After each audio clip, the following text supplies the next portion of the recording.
Khamzat Chimaev has signed with Real American Freestyle. What does that mean? Well, a lot, actually. There's a few moving parts. Look, Real American Freestyle is signing the top talent, and Dana White is allowing his athletes, he doesn't have to allow this. He has chosen to allow his athletes to participate. It's a big deal. Real American Freestyle, you have guys like Colby, or you have the #1 ranked guy like Arman Sarukian, but it's a difference. Rising stars like Bo Nickel, but there's a difference. New talent like Gable Steveson, but there's a difference in having the reigning, sitting world champion.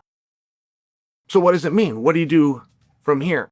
Let me share something behind the scenes that I know, that I have access to. Chimaev will take on anybody. And it's very difficult to find somebody like that. To find a reigning, sitting world champion who doesn't need the money, doesn't need the attention, to find somebody that likes to compete so much that he is going into a different organization just for the chance to shake hands and compete. Behind the scenes, I can tell you, Chimaev will take on anybody. I like Bo Nickel. I would really be interested in Chimaev versus Bo Nickel. Chimaev is well aware that Sadulayev is under contract. He's well aware that he's been called out by Kyle Snyder. And nowhere, even privately, has Sadulayev said, keep me away from this guy, put me in this weight class. I don't want to take on, and then fill in the blank. I don't want to take on a pure wrestler. I don't want to take on a fellow MMA fighter. I don't want to take on, right? It's one of these things, and you've got to deal with. You got to deal with this with top talent everywhere that they go. But the history of wrestling says otherwise. The history of wrestling says you show up, you get on the scale, and you take on whoever else showed up and got on the scale. It turns out Chimaev's that guy. And Chimaev understands the code, right? Chimaev's a 2-time national champion that was in Sweden. But people forget that he eventually moved to Sweden. In the junior days, which you guys, for perspective, think of high school. When you hear the term junior, think of high school. In Chimaev's high school, his junior days, he was 3rd.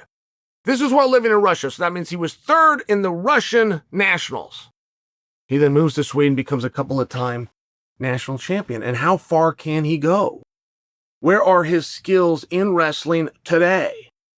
We get that he was great once upon a time, but he then took that greatness, transferred that energy over to MMA, became king. But while becoming king, did nothing but wrestle. It's very fascinating. We were so close to getting Merab versus Henry. And one thing that was compelling about that, while I don't know of a match that Merab's ever had, and I watched Henry win the Olympic Games, but in MMA, Merab out-wrestled Henry. It's different. The posture is different. Wearing a shoe versus going shoeless, it's different. But it's still compelling. And nobody has come even close to out-wrestling Chimaev. In fact, I could back up from there. Nobody has come even close to stopping the offensive wrestling of Chimaev.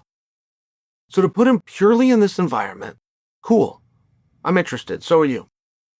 But I want Chimaev to get the credit that he deserves. For him behind the scenes to have made it clear to RAF staff, he will not be picking his opponent.